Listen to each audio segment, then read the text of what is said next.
I have never done a try a chapter video before, but I'm beginning to think that today might be the day to do so. Hi everyone, my name is Charlie, and I have a booktube channel, and I currently am not reading any books. I've avoided calling this a slump for a while now. I've avoided talking about my frustration, really. At least I think I have. I know I've mentioned it a few times elsewhere. However, I have talked about how there is an anxiety for me in not reading and not writing, and I am definitely feeling it at the moment. I don't know what to do to get me writing more and to get me reading more, but I'm at the point where I think I could try doing the whole try a chapter thing and deciding on a book that way.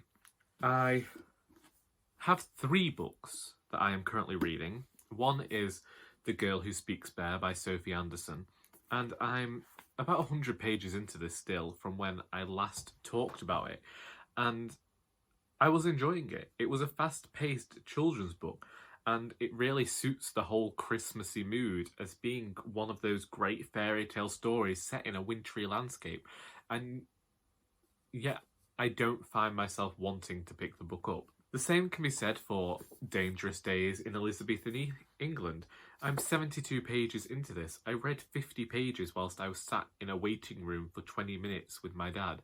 And yet, 72 pages has happened because I just keep picking it up when I think, oh, I really ought to read, and I'll read 3 pages and be like, oh, good, I finally fulfilled that part of me that wanted to read, but that's nowhere near enough, and I'm also not really thinking that this book is that great to be going on with.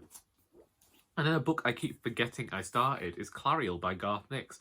I've owned this book since about 2014. It's been a very long time. And I'm 200 pages in, and I could honestly just donate it to the shop tomorrow and not care. But then another part of me thinks that I should really get on with the story and finish reading the story. But another part of me just wants to take my bookmark out so I can use it in another book. I have these 3 books to be going on with, but I don't want to read them.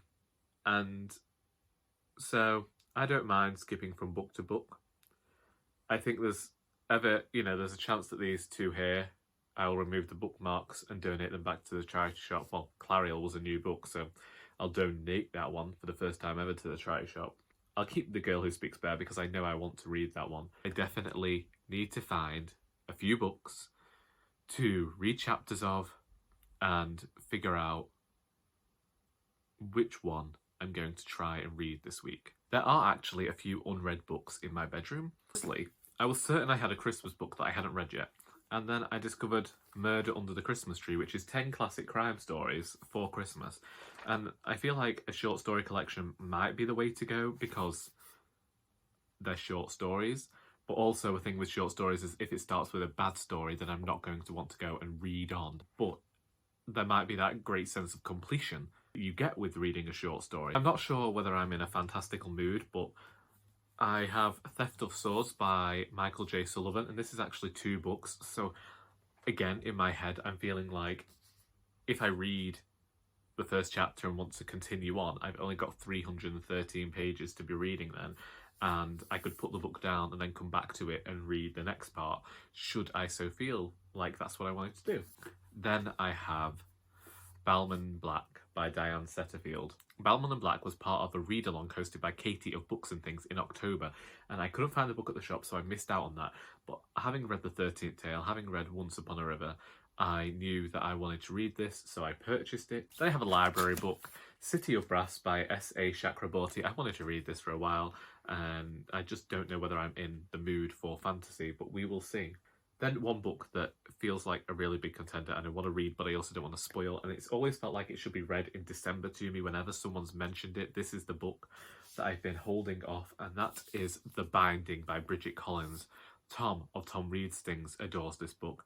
I've seen Charlie Brooke mention it. I've seen Emily of Novel Novels read it now, and I want to read it. And I feel, Joanna Cannon's blurbed it. Really like Joanna Cannon's writing, so big contender at the moment. And then naturally, I had to include The Starless Sea by Erin Morgernstern. I've waited for this for 7 years, and it seems inappropriate that I can't find the mental strength to go on and read it.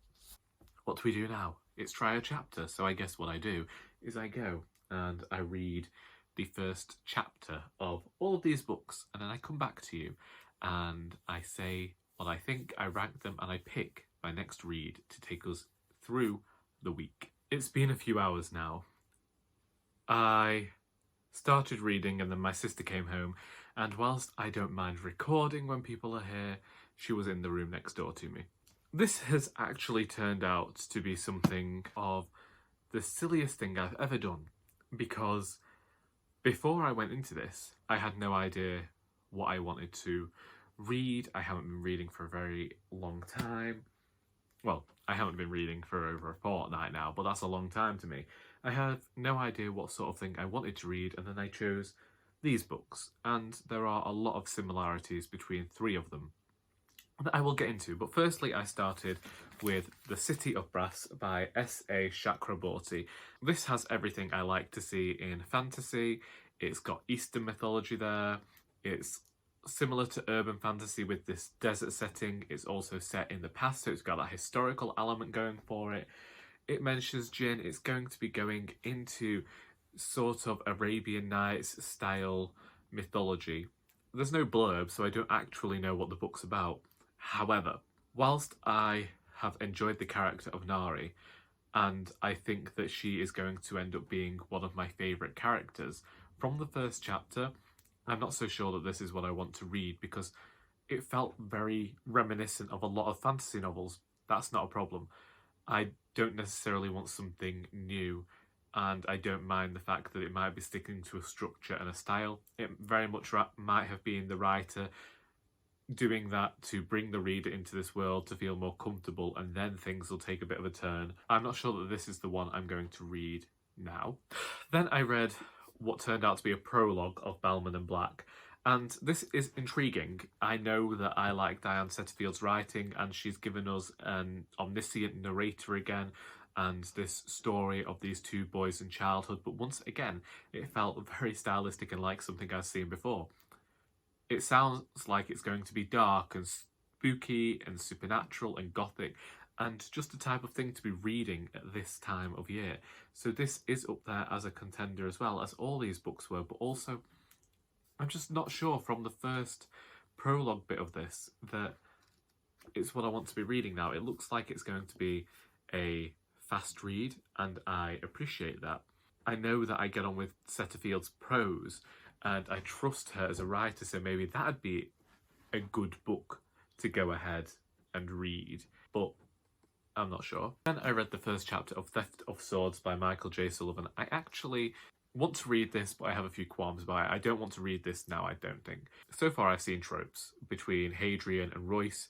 I just discovered that this was self-published. I hadn't known that before, and that makes me want to read it more than it had done previously. I know it's been traditionally published now. There's a lot of books in the series now, and that's great. And I'm really glad to hear that an indie author has some success. I liked the banter between Hadrian and Royce.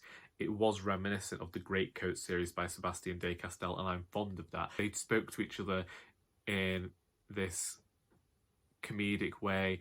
They're a duo, and it feels like they work as a team already. However, then we went into the next scene between these other 2 people, and Sullivan is already quickly falling into tropes from films of giving info dumps, and I don't know whether that's going to be cleared up as it goes on. Now, the 3 books that I was talking about that are similar are Bellman and Black, The Starless Sea, and The Binding. And that is because of their spooky, supernatural aspects.